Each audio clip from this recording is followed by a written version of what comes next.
ಇಡೀ ಜಗತ್ತಿನಲ್ಲೇ first time filter coffee waste or coffee waste ಇಂದ ಡೀಸೆಲ್ ಕಂಡಿಡಿದೀವಿ. ಇದರಿಂದ ನಮ್ಮ ಭಾರತ ದೇಶಕ್ಕೆ ಹಲವಾರು ಯೂಸ್ಗಳಿದಾವೆ. ನನ್ನ ಹೆಸರು ಜೀವ, ಜೈಸಿ ರಿನ್ಯೂಬಲ್ ಎನರ್ಜೀಸ್ ಇಂದ. ನೀವು ಫಿಲ್ಟರ್ ಕಾಫಿ ಆದ್ಮೇಲೆ ಏನ್ ಗಸಿ ಉಳಿದಿರುತ್ತಲ್ವಾ, ಅದರಿಂದ ಡೀಸೆಲ್ ಕಂಡಿಡಿದೀವಿ. ಇದನ್ನ ಜನರೇಟರ್ ಇಂದ ಹಿಡಿದು ಜೆಟ್ ಫ್ಯೂಯಲ್ ವರ್ಗೂ ಎನಿ ಇಂಜಿನ್ ಅಲ್ಲಿ ಯೂಸ್ ಮಾಡಬಹುದು. ಯಾವುದೇ ರೀತಿ ಮಾಡಿಫಿಕೇಶನ್ ಆರ್ ಬ್ಲೆಂಡಿಂಗ್ ಯಾವುದೇ ನೆಸೆಸಿಟಿ ಇಲ್ಲ.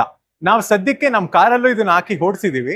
ಅಂಡ್ ಇದರಲ್ಲಿ ಮೇನ್ ಬೆನಿಫಿಟ್ ಏನಂದ್ರೆ ಪೊಲ್ಯೂಟೆಂಟ್ ಎಮಿಷನ್ ಏನಿದೆ compare to normal diesel 90% reduce ಇದೆ, ಕಮ್ಮಿ ಇದೆ.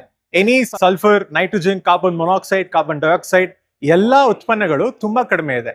ಕಂಪನಿಗಳು ಮತ್ತೆ ಮನೆಗಳಲ್ಲಿ ಏನ್ ವೇಸ್ಟ್ ಆಗಿ ಉಳಿಯುತ್ತಲ್ಲ, ಅದರಿಂದ ತಂದು ನಾವು ಡೀಸೆಲ್ ಮಾಡಿ ಎನರ್ಜಿ ಆಗಿ ಪ್ರೊಡ್ಯೂಸ್ ಮಾಡ್ತಿದ್ವಿ. ಬಯೋ ಡೀಸೆಲ್ ಏನಿದೆ ಅದು 16 ಡಿಗ್ರೀಸ್ ಅಲ್ಲೇ ಕ್ಲೌಡ್ ಆಗ್ಬಿಡುತ್ತೆ, ಅಂದ್ರೆ ತೆಂಗಿನಕಾಯಿ ಎಣ್ಣೆ ತರ ಆಗ್ಬಿಡುತ್ತೆ. ಬಟ್ ನಮ್ ಡೀಸೆಲ್ ಏನಿದೆ ಇದು -18 ಡಿಗ್ರೀಸ್ ವರೆಗೂ ಕ್ಲೌಡ್ ಆಗಲ್ಲ ಅಥವಾ ಫ್ರೀಸ್ ಆಗಲ್ಲ. ಸೊ ಕೋಲ್ಡೆಸ್ಟ್ ರೀಜನ್ಸ್ ಅಲ್ಲೂ ಕೂಡ ಯೂಸ್ ಮಾಡಬಹುದು. ಇದು ಕಲರ್ ಡಿಫ್ರೆನ್ಸ್ ಏನಂದ್ರೆ ಬೇಸಿಕ್ಲಿ ನಮ್ಮ ಪೇಟೆಂಟೆಡ್ ಪ್ರಾಸೆಸ್ ಅಲ್ಲಿ ಕ್ಯಾಟಲಿಸ್ಟ್ ಅಂತ ಒಂದು ಯೂಸ್ ಮಾಡ್ತೀವಿ. ಆ ಡಿಫ್ರೆಂಟ್ ಕ್ಯಾಟಲಿಸ್ಟ್ ಗಳನ್ನ ಯೂಸ್ ಮಾಡಿದಾಗ ಡಿಫ್ರೆಂಟ್ ಕಲರ್ ಬರುತ್ತೆ.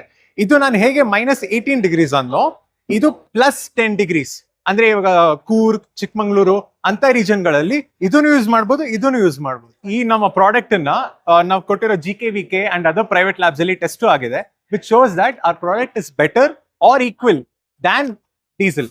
For example, sulphur content currently 50 mg/kg ಅದು ಮಾತ್ರ ಅಲೌಡ್ ಇದೆ ಗವರ್ಮೆಂಟ್ ಆಫ್ ಇಂಡಿಯಾ ಕಡೆಯಿಂದ. ಬಟ್ ನಮ್ಮ ಈ ಡೀಸೆಲ್ ಇಂದ ಬರೀ 11. Self is highly reduced ಪೊಲ್ಯೂಟೆನ್ಸ್.